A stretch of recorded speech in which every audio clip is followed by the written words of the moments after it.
Degeneration, presented by Dr. Shaan Wiryasaputra, consultant at our Medical Retina Department. Dr. Shaan, please.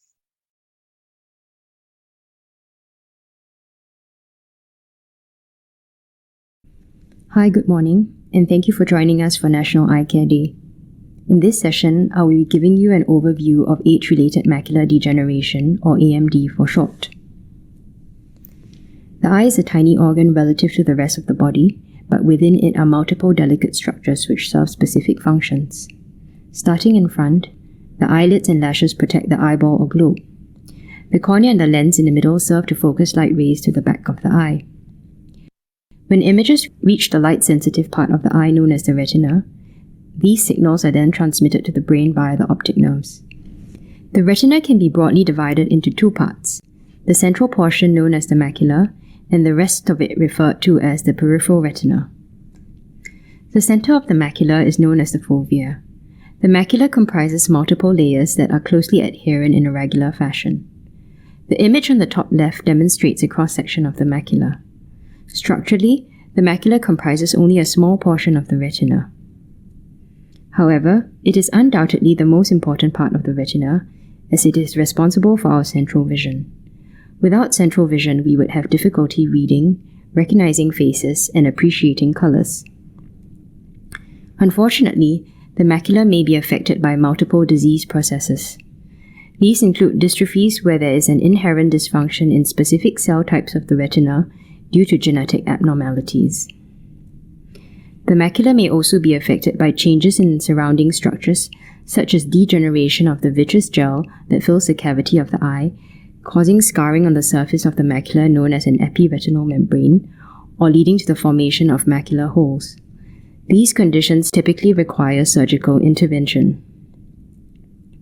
In patients with diabetes, protein and fluid may leak from unhealthy retinal blood vessels, leading to swelling at the macula. In patients with inflammation in the eye, inflammatory proteins within the eye cause a buildup of fluid at the macula, leading to a condition known as cystoid macular edema.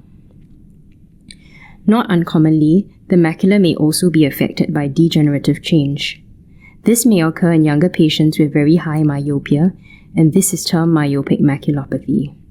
In high myopia, the eyeball is longer than usual, and this can be associated with structural abnormalities, increasing the risk of degenerative change. For the purposes of today's talk, we will focus on degeneration of the macula that occurs with age, known as age-related macular degeneration. There are two forms of AMD, dry and wet. Dry AMD is more common than wet AMD and accounts for approximately 80% of AMD cases.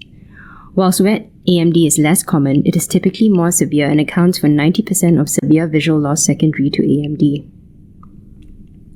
Dry AMD is further classified into early, intermediate, or late-stage disease. Early and intermediate disease is characterized by the presence of yellow deposits in the retina known as drusen.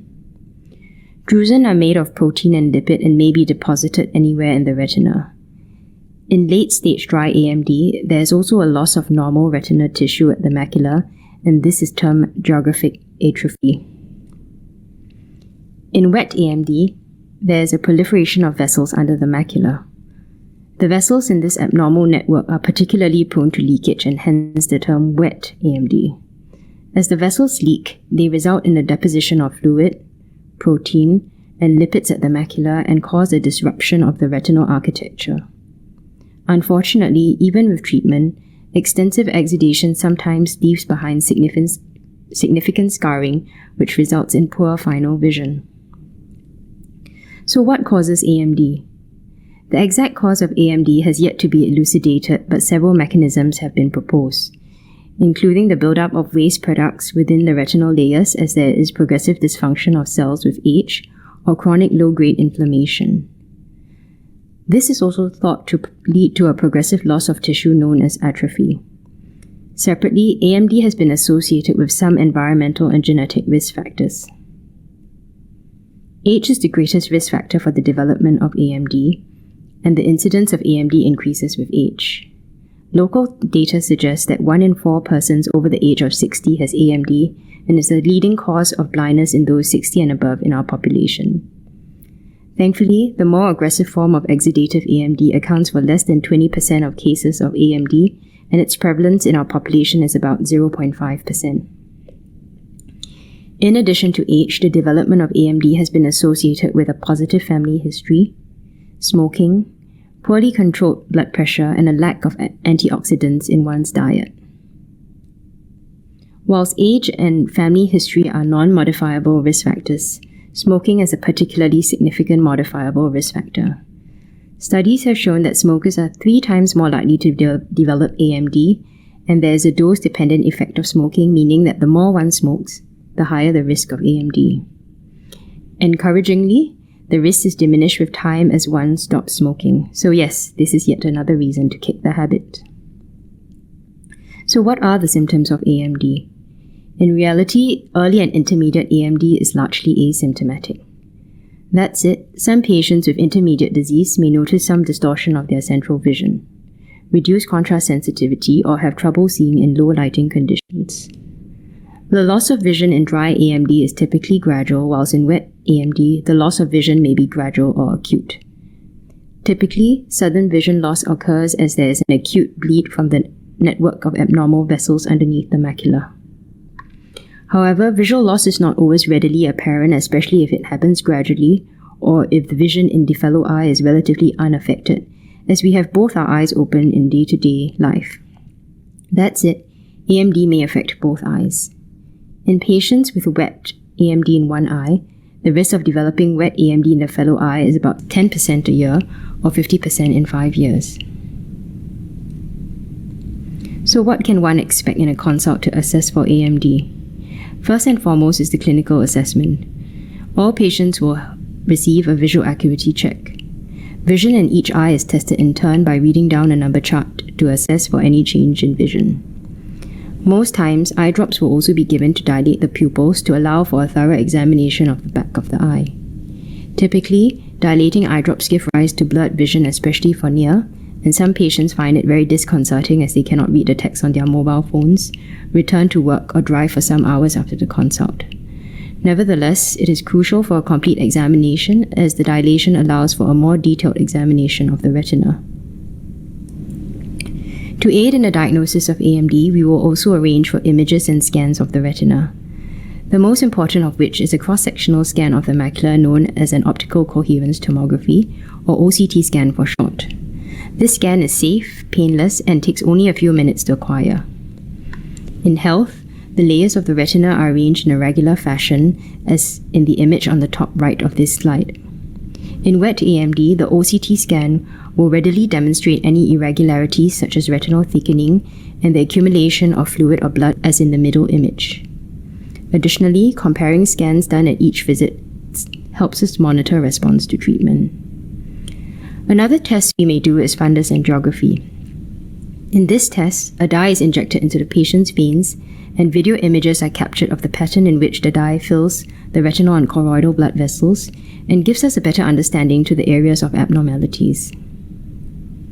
The treatment of AMD depends on the stage and type of disease. There is no treatment for early AMD at present, and this condition is monitored with regular eye exams. Conversely, if one develops wet AMD, timely treatment is imperative to stabilize the disease and prevent progressive irreversible visual loss. The mainstay of treatment for wet AMD is with intravitreal anti-VEGF injections. VEGF stands for vascular endothelial growth factor. VEGF is a protein that stimulates the formation of new blood vessels within the eye. Anti-VEGF injections work by inhibiting the growth of abnormal new blood vessels. Sometimes anti-VEGF injections are complemented by the addition of laser therapy. Intravitreal anti-VEGF injections are done in clinic. Each procedure takes a few minutes and no hospitalization is required. The eye is first anesthetized with eye drops and then cleaned to reduce the risk of infections. A tiny clip is used to hold open the eye and the site of injection is chosen and marked before the injection is given.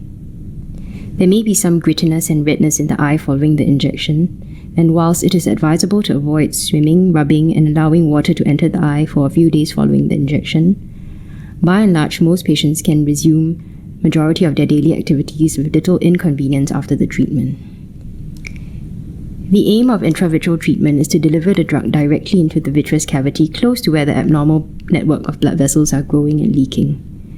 The concentration of drug reduces with time, and it is important to understand that in wet AMD, the disease cannot be cured, and the primary aim of injections is to reduce the leakage by stabilizing the abnormal vascular network to prevent further damage to the retina.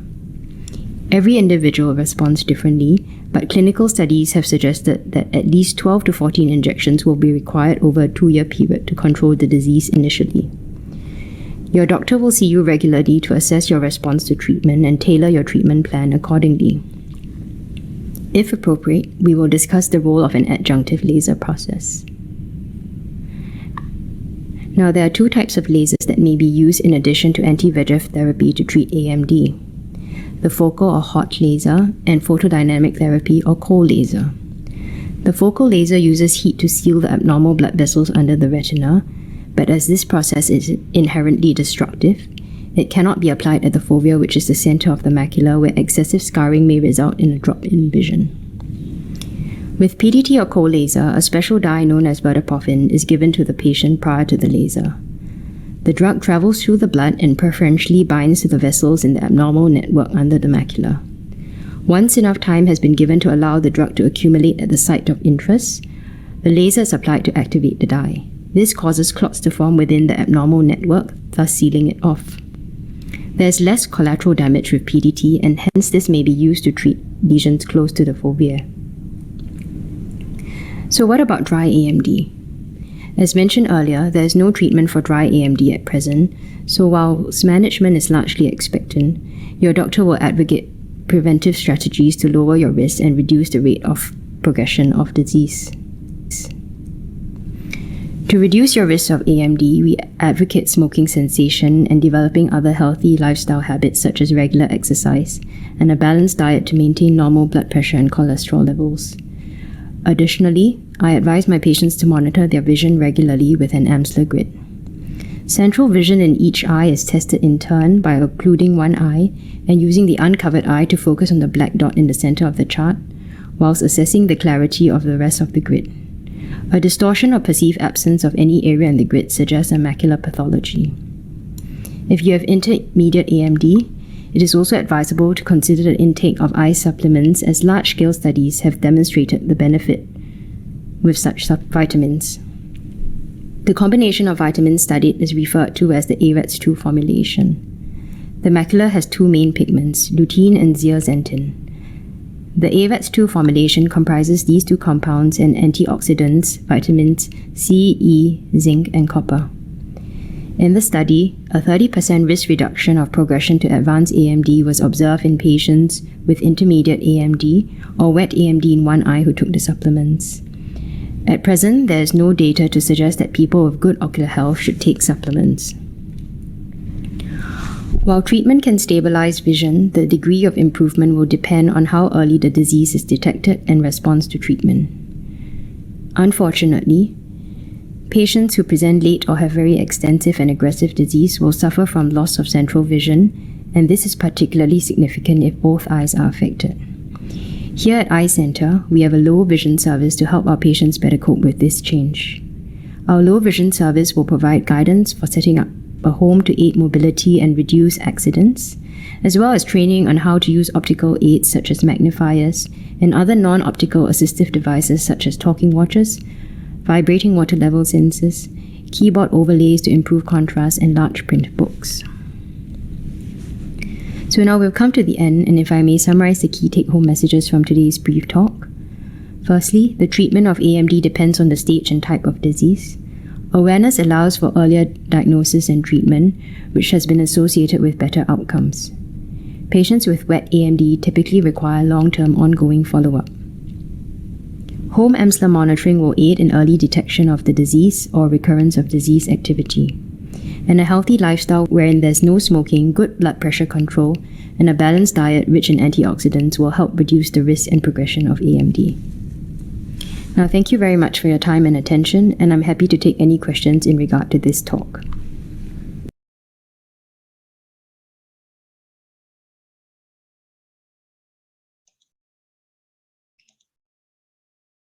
Okay, thank you for your time, and I'm sorry about the technical glitch earlier. We've got some questions that have come in through the Q&A section. So someone's asked about high myopia. What is considered high myopia? So typically we define it as anything more than 600 degrees or -6, or if the axial length, that is the length of the eyeball, is more than 26.5 mm. So someone's also asked if high myopia is related to an increased risk of AMD. Well, patients with high myopia are actually predisposed to getting another type of neovascularization at the back, known as myopic choroidal neovascularization, and the treatment for this is also with injections in the eye, but typically patients require fewer injections and usually have a better outcome. So someone's asked about secondhand smoke increasing the risk of AMD. It's actually hard to do a study to really assess and the effect of this. But I think in general, I advise my patients on avoiding secondhand smoke as well, because it's been associated with other disease processes.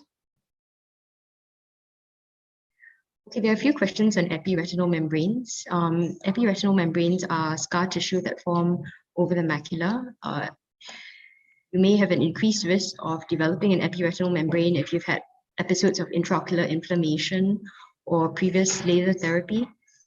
And by and large, most patients with epiretinal membranes don't require surgery, but if your vision is poor or there's a significant distortion in the vision, then we may refer you on to a surgical retina specialist who will discuss the surgical options with you. Someone's asked if it is typically done with cataract surgery. Again, your surgical retina specialist will assess the severity of your cataract and the epiretinal membrane and kind of decide how best to proceed.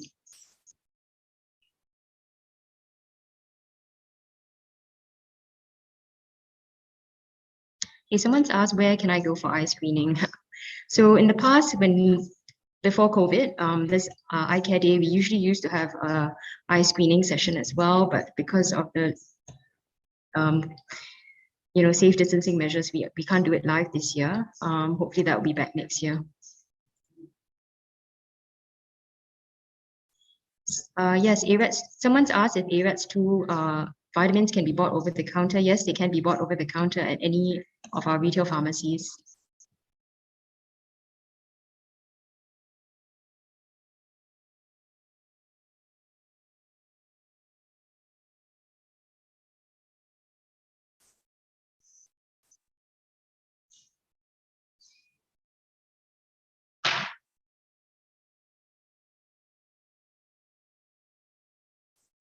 Okay, someone's asked quite a specific question of a relative being diagnosed with severe AMD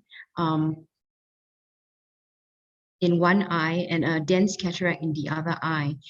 So it seems like the cataract is very dense in the fellow eye, and the person's asking whether or not cataract surgery should be performed. I mean, I think if there is no view of the posterior segment of the eye, then yes, by all means we can perform cataract surgery, but with a very guarded prognosis, because we don't know the state of the health of the retina in the fellow eye.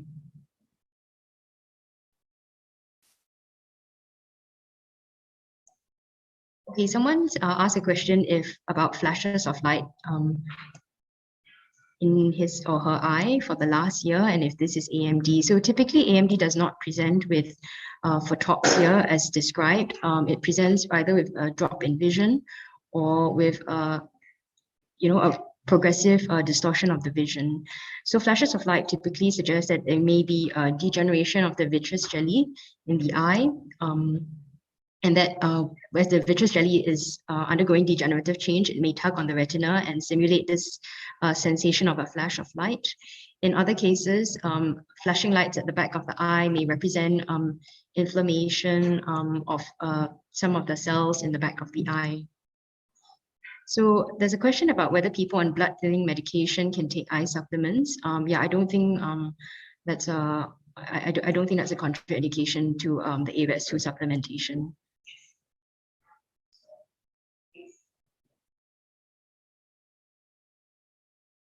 Okay, I think that's about all the time we have. Thank you very much.